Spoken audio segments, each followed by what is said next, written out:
ಪವಿತ್ರಗಾಗಿ ಕೊಲೆ ಮಾಡಿಸಿ ಸಂಕಷ್ಟವನ್ನ ಹೆಗಲ ಮೇಲೆ ಏರಿಸಿಕೊಂಡಿದ್ದಾರೆ ದರ್ಶನ್ ನೆತ್ತಿಯ ಮೇಲೆ ಕೊಲೆ ಸಂಕಷ್ಟದ ತೂಗುಬತ್ತಿ ಸದ್ಯಕ್ಕಂತೂ ನೇತಾಡ್ತಾ ಇದೆ. ಅದು ಆತನ ಅಭಿಮಾನಿಯೊಬ್ಬನನ್ನೇ ಕೊಂದು ಮುಗಿಸಿರೋದು. ಯಾರಿಗೋಸ್ಕರ? ಆತನ ಸ್ನೇಹಿತೇನೋ ಪ್ರಿಯತಮೇನೋ ಆಕೆಗೋಸ್ಕರ ಇಲ್ಲಿ ಹತ್ಯೆ ಮಾಡಿಸಿರೋದು ಅನ್ನೋದು ಗೊತ್ತಾಗ್ತಾ ಇದೆ. ಸೊ ಕರಿಯರು ಒಂದು ಕಡೆಗೆ ಟಾಸಲ್ಲಿದೆ. ಅಂದರೆ ಆ ಕರಿಯರ್ ಬಗ್ಗೆನೂ ಕೂಡ ಈಗೇನು ಹೆಚ್ಚಿನ ನಿರೀಕ್ಷೆನ ಇಟ್ಕೊಳ್ಳೋಕ್ಕಾಗಲ್ಲ. ಇನ್ನೊಂದು ಆ ಫ್ಯಾಮಿಲಿ ರೋಧಿಸ್ತಾ ಇರುವಂತಹ ಫ್ಯಾಮಿಲಿ ಇದೆಯಲ್ಲ, ಅವ್ರಿಗೆ ಯಾರು ದಿಕ್ಕು, ಯಾರು ಜವಾಬ್ದಾರರು, ಯಾರು ಹೊಣೆಗಾರರು ಪ್ರಶ್ನೆ ಅಂತೂ ಇದ್ದೇ ಇದೆ. ದರ್ಶನ್ ಕರಿಯರ್ನಲ್ಲಿ ಅತಿ ದೊಡ್ಡ ಕಳಂಕ. ಆಮೇಲೆ ಕರಿಯರ್ ಆಲ್ಮೋಸ್ಟ್ ಮುಗಿತಾ ಹಾಗಾದರೆ ಈ ಪ್ರಶ್ನೆ ಕೂಡ ಉದ್ಭವಿಸ್ತಾ ಇದೆ. ಬಿಕಾಸ್ ಕೊಲೆ ಕೇಸು IPC ಸೆಕ್ಷನ್ 302 ಅಂತಹ ಗಂಭೀರ ಸೆಕ್ಷನ್ ಬರೋದು ಕೊಲೆ ಕೇಸ್ನಲ್ಲಿ. 3 ಗ್ಯಾಂಗ್ನಿಂದ ಕೊಲೆ ಮಾಡಿದ್ದಾಗಿ ಸರೆಂಡರ್ ಆದವರಿಂದಲೇ ಡಿಫ್ರೆಂಟ್ ಆನ್ಸರ್ ಸಿಕ್ಕಿದೆಯಂತೆ. ಮೃತದೇಹ ವಿಲೇವಾರಿಗೆ 30 ಲಕ್ಷ ಹಣವನ್ನ ಗ್ಯಾಂಗ್ ಪಡೆದುಕೊಂಡಿದ್ರ ಬಗ್ಗೆ ಕೂಡ ಮಾಹಿತಿ ಸಿಗ್ತಾ ಇದೆ. ಅಲ್ಲಿಗೆ ಪೊಲೀಸರಿಗೆ ಕೊಲೆಯ ಅಸಲಿ ಸೂತ್ರಧಾರನ ಬಗ್ಗೆ ಗೊತ್ತಾಗಿತ್ತು. ಅಂದ್ರೆ ಹೇಗೆ ರಿವೀಲ್ ಆಯಿತು ಅಂತ. ದರ್ಶನ್ ಪಾತ್ರ ಕೊಲೆ ಮಾಡಿ ದರ್ಶನ್ ಮತ್ತು ಗ್ಯಾಂಗ್ ತಗ್ಲಾಕೊಂಡಿದ್ದೆ ಅತ್ಯಂತ ರೋಚಕ. ರೇಣುಕಾಸ್ವಾಮಿ ಕೊಲೆ ಮಾಡಿ ಶವವನ್ನ ವಿಲೇವಾರಿ ಮಾಡಿದ ಬಳಿಕ ನಡುಕ ಶುರುವಾಗುತ್ತಂತೆ.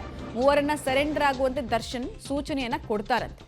ಫೈನಾನ್ಸ್ ವಿಚಾರಕ್ಕೆ ಕೊಲೆ ಮಾಡಿದ್ದಾಗಿ ಸರೆಂಡರ್ ಆಗ್ಬಿಡಿ ಅಂತ ಹೇಳಿ ಒಂದು ಖತರ್ನಾಕ್ ಪ್ಲಾನ್ ಅನ್ನು ಮಾಡ್ತಾರೆ. ಅಂದ್ರೆ ಇಡೀ ಪ್ರಕರಣದ ದಿಕ್ಕು ತಪ್ಪಿಸಕ್ಕೆ ಅಂತ ಹೇಳಿ ಪ್ರತ್ಯೇಕವಾಗಿ ವಿಚಾರಣೆ ಮಾಡಿದಾಗ ಒಬ್ಬೊಬ್ರು ಒಂದೊಂದು ಹೇಳಿಕೆಯನ್ನು ಕೊಡ್ತಾರೆ.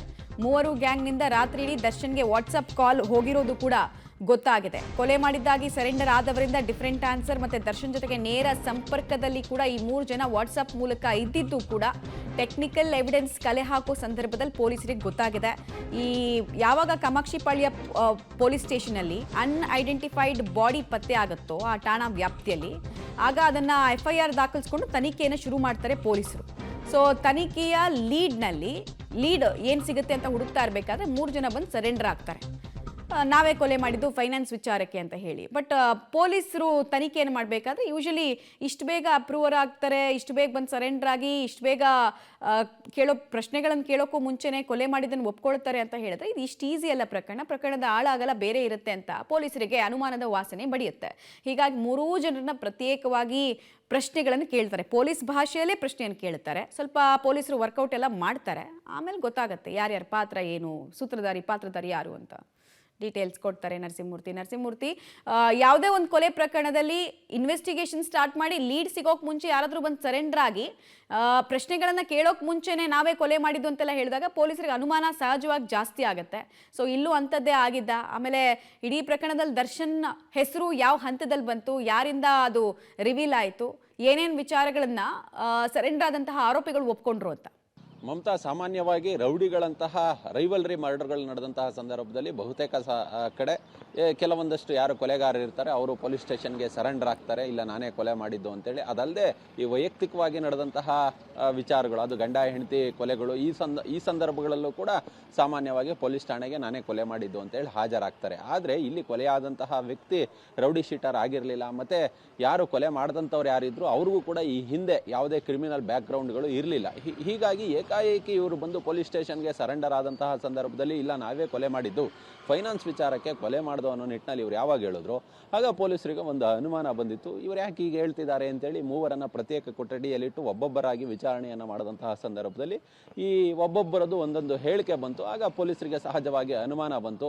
ಮತ್ತು ಅವರ ಮೊಬೈಲ್ಗಳನ್ನು ವಶಕ್ಕೆ ಪಡೆದು ಪರಿಶೀಲನೆಯನ್ನು ನಡೆಸಿದಂತಹ ಸಂದರ್ಭದಲ್ಲಿ ಆ ಶನಿವಾರ ತಡರಾತ್ರಿ ಇಡೀ ರಾತ್ರಿ ದರ್ಶನ್ಗೆ ವಾಟ್ಸಪ್ ಕಾಲ್ ಮಾಡಿರೋದು ಕೂಡ ಬೆಳಕಿಗೆ ಬಂದಿತ್ತು. ಹೀಗಾಗಿ ಆಗಲೇ ಗೊತ್ತಾಯಿತು ಇದರ ಹಿಂದಿನ ಸೂತ್ರಧಾರ ಯಾರು, ಈ ಕೊಲೆಯ ಹಿಂದಿನ ರೂವಾರಿ ಯಾರು ಅಂತೇಳಿ. ಅದಾಗಲೇ ದರ್ಶನ್ಗೆ ವಾಚ್ ಮಾಡೋದಕ್ಕೆ ಶುರು ಮಾಡಿದರು. ಅದಾದ ಬಳಿಕ ಇವರ ಸ್ಟೇಟ್ಮೆಂಟ್ಗಳನ್ನು ದಾಖಲಿಸಿ ಒಂದಷ್ಟು ಸಾಕ್ಷಿಗಳನ್ನು ಸಂಗ್ರಹ ಮಾಡಿಟ್ಕೊಂಡು ಅದಾದ ಬಳಿಕ ದರ್ಶನ್ ರವನ್ನ ಹೋಗಿ ಕರ್ತಂದು ಅವ್ರನ್ನ ಅರೆಸ್ಟ್ ಮಾಡುವ ಕೆಲಸವನ್ನು ಬೆಂಗಳೂರಿನ ಕಾಮಾಕ್ಷಿಪಾಳ್ಯ ಪೊಲೀಸರು ಮಾಡಿದರು. ಆದರೆ ಈ ಒಂದು ಶವ ವಿಲೇವಾರಿ ಅಂದರೆ ಶನಿವಾರ ಸಂಜೆ 7 ಗಂಟೆ ಸಂದರ್ಭಕ್ಕೆ ಈತ ಸತ್ತೋಗ್ತಾನೆ. ಅದಾದ ಬಳಿಕ ಹೇಗೆ ಶವವನ್ನು ವಿಲೇವಾರಿ ಮಾಡಬೇಕು ಅನ್ನೋ ನಿಟ್ಟಿನಲ್ಲಿ ದರ್ಶನ್ ಜೊತೆ ಮಾತನಾಡ್ತಾರೆ. ಆಗ ಈ 3ವರಿಗೆ ಡೀಲನ್ನು ದರ್ಶನ್ ಕೊಟ್ಟಿದ್ದಾರೆ. ಅದು ಕೂಡ 30 ಲಕ್ಷ ರೂಪಾಯಿಯನ್ನು ಈ ಒಂದು ಶವವನ್ನು ವಿಲೇವಾರಿ ಮಾಡೋದಕ್ಕೆ ತಗೊಂಡಿದ್ದಾರೆ ಅನ್ನೋ ಮಾಹಿತಿಗಳು ಕೂಡ ಲಭ್ಯವಾಗ್ತಿದೆ. ಅಲ್ಲಿಗೆ ಶನಿವಾರ ರಾತ್ರಿ 7ರಿಂದ ರಾತ್ರಿ 11 ಗಂಟೆ ತನಕ ಪ್ಲಾನನ್ನು ಮಾಡ್ತಾರೆ. ರಾತ್ರಿ 11 ಗಂಟೆ ಬಳಿಕ ಶವವನ್ನು ಹೇಗೆ ವಿಲೇವಾರಿ ಮಾಡಬೇಕು ಅಂತೇಳಿ ಯೋಚನೆಯನ್ನು ಮಾಡಿ ಕೊನೆಗೆ ಒಂದು ಸ್ಕಾರ್ಪಿಯೋ ಕಾರ್ನಲ್ಲಿ ಆ ಶವವನ್ನು ತೆಗೆದುಕೊಂಡು ಬಂದು ಸುಮ್ಮನಹಳ್ಳಿಯ ರಾಜಕಾಲುವೆ, ವೃಷಭಾವತಿ ರಾಜಕಾಲುವೆ ಬಳಿ ಬಿಸಾಡಿ ಹೋಗಿರ್ತಾರೆ. ಹೀಗಾಗಿ ಈ ಪ್ರಕರಣದಲ್ಲಿ ಯಾರು ಸರೆಂಡರ್ ಆಗಿ ಬಂದಂಥವ್ರು ಯಾರಿದ್ದಾರೆ ಅವರ ಮೊಬೈಲ್ಗಳು, ಅವರ ಹೇಳಿಕೆಗಳು ಇವೆಲ್ಲವೂ ಕೂಡ ದರ್ಶನ್ ಈ ಪ್ರಕರಣದಲ್ಲಿ ಇದ್ದಾರೆ ಮಾಡಿದ್ದಾರೆ ಅನ್ನೋದನ್ನು ಸಾರಿ ಪೊಲೀಸರಿಗೆ ಹೇಳಿತ್ತು. ಹೀಗಾಗಿ ದರ್ಶನ್ರನ್ನು ಅರೆಸ್ಟ್ ಮಾಡುವ ಕೆಲಸವನ್ನು ಅಧಿಕಾರಿಗಳು ಮಾಡಿದ್ದಾರೆ. ನರಸಿಂಹಮೂರ್ತಿ, ಶವಾನ್ ಇಲ್ಲೇ ಎಸಿರಿ ಅಂತ ಹೇಳಿ ಅಣತಿಯನ್ನೇನಾದ್ರೂ ದರ್ಶನ್ ಕೊಟ್ರಂತ, ಅಥವಾ ಅದನ್ನ ಡಿಸೈಡ್ ಮಾಡಿದ್ದೆ ಈ ಗ್ಯಾಂಗ, ಅಂದ್ರೆ 30 ಲಕ್ಷ ತೆಗೆದುಕೊಂಡಂತಹ ಗ್ಯಾಂಗ? ಮೊದಲಿಗೆ ಈ ಶವವನ್ನು ವಿಲೇವಾರಿ ಮಾಡಿ ಅಂತೇಳಿ ದರ್ಶನ್ ಹೇಳ್ತಾರೆ ಅನ್ನೋ ನಿಟ್ಟಿನಲ್ಲಿ ಆರೋಪಿಗಳು ಹೇಳ್ತಿದ್ದಾರೆ. ಅಲ್ಲಿಗೆ ಶವವನ್ನು ಇವರು ಈ ಹಿಂದೆ ಯಾವುದೇ ಕ್ರಿಮಿನಲ್ ಬ್ಯಾಕ್ಗ್ರೌಂಡ್ಗಳು ಇರಲಿಲ್ಲ, ಇವರು ರೌಡಿ ಶೀಟರ್ಗಳು ಇರಲಿಲ್ಲ. ಹೀಗಾಗಿ ಇವರಿಗೆ ಪ್ರಾಪರ್ ಪ್ಲ್ಯಾನ್ ಕೂಡ ಇದ್ದಂತೆ ಕಂಡು ಬರ್ತಿಲ್ಲ. ಹೀಗಾಗಿ ಇವರು ಏಕಾಏಕಿ ಶವವನ್ನು ತೆಗೆದುಕೊಂಡು ಬಂದರು, ರಾಜಕಾಲುವೆ ಬಳಿ ಬಿಸಾಕಿ ಹೊರಟೋಗಿದ್ರು. ಅದಾದ ಬಳಿಕ ಒಂದು ದಿನ ಬಳಿಕ ಇಲ್ಲ, ಇದನ್ನು ನಾವು ಫೈನಾನ್ಸ್ ವಿಚಾರಕ್ಕೆ ನಮ್ಗೆ ಹಣಕಾಸು ಕೊಡಬೇಕಾಯಿತು, ಕೇಳ್ದೋ, ಹೀಗೆಲ್ಲ ವಾಪಸ್ ಮಾತನಾಡ್ದ, ಈ ನಿಟ್ಟಿನಲ್ಲಿ ಕೊಲೆ ಮಾಡ್ದೋ ಅಂತೇಳಿ ಇವ್ರು ಯಾವಾಗ ವಾಪಸ್ ಬಂದು ಇವ್ರ ಹತ್ರ ಹೇಳಿದ್ರು, ಆಗ ಪೊಲೀಸರಿಗೆ ಸಹಜವಾಗಿ ಅನುಮಾನ ಕಾಡಿತ್ತು. ಮತ್ತು ದರ್ಶನ್ ರವರು ಕೂಡ ಈ ಪ್ರಕರಣದಲ್ಲಿ ನೇರವಾಗಿ ಭಾಗಿದಾರ ಆಗಿದ್ದಾರೆ ಅನ್ನೋದಕ್ಕೆ ಪೊಲೀಸರ ಬಳಿ ಸಾಕಷ್ಟು ಸಾಕ್ಷಿಗಳಿದ್ದಾವೆ. ಯಾಕಂತ ಹೇಳಿದ್ರೆ ಆತನನ್ನು ಕಿಡ್ನ್ಯಾಪ್ ಮಾಡಿ ಕರ್ಕೊಂಬರೋದಕ್ಕೆ ಹೇಳಿದ್ದಾರೆ. ಅದಾದ ಬಳಿಕ ಇಲ್ಲಿ ವಿನಯ್ನ ಗೋಡೌನ್ನಲ್ಲಿ ಇರಿಸಿದ್ದಾರೆ, ಶೆಡ್ನಲ್ಲಿ ಇರಿಸಿದ್ದಾರೆ. ಅವರು ಕೂಡ ಅಲ್ಲಿಗೆ ಬಂದು ಹಲ್ಲೆಯನ್ನು ನಡೆಸಿದ್ದಾರೆ, ಮರ್ಮಂಗಕ್ಕೆ ಒದ್ದಿದ್ದಾರೆ. ಅದಾದ ಬಳಿಕ ಅವರು ಹೊರಟೋದ ನಂತರ ಆತ ಸತ್ತೋದ ಬಳಿಕ ಆತ ಸಾವನ್ನಪ್ಪಿದ್ದಾನೆ ಅನ್ನೋ ಮಾಹಿತಿಯನ್ನು ದರ್ಶನ್ಗೆ ಕೊಡ್ತಾರೆ. ಆಗ ಈ ಪ್ಲಾನ್ಗಳೆಲ್ಲ ನಡೆಯೋದು. ಆತನ ಶವವನ್ನು ವಿಲೇವಾರಿ ಮಾಡಿ ಯಾರಿಗೂ ಗೊತ್ತಾಗಬಾರ್ದು ಅನ್ನೋ ನಿಟ್ಟಿನಲ್ಲಿ ದರ್ಶನ್ ಹೇಳ್ತಾರೆ ಅನ್ನೋ ಮಾಹಿತಿಗಳು ಲಭ್ಯವಾಗ್ತಿದೆ.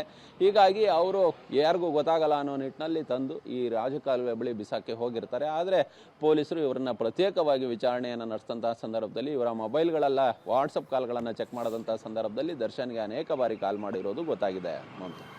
ರೈಟ್, ಧನ್ಯವಾದ ತಮ್ಮೆಲ್ಲ ಮಾಹಿತಿಗಾಗಿ ನರಸಿಂಹಮೂರ್ತಿ.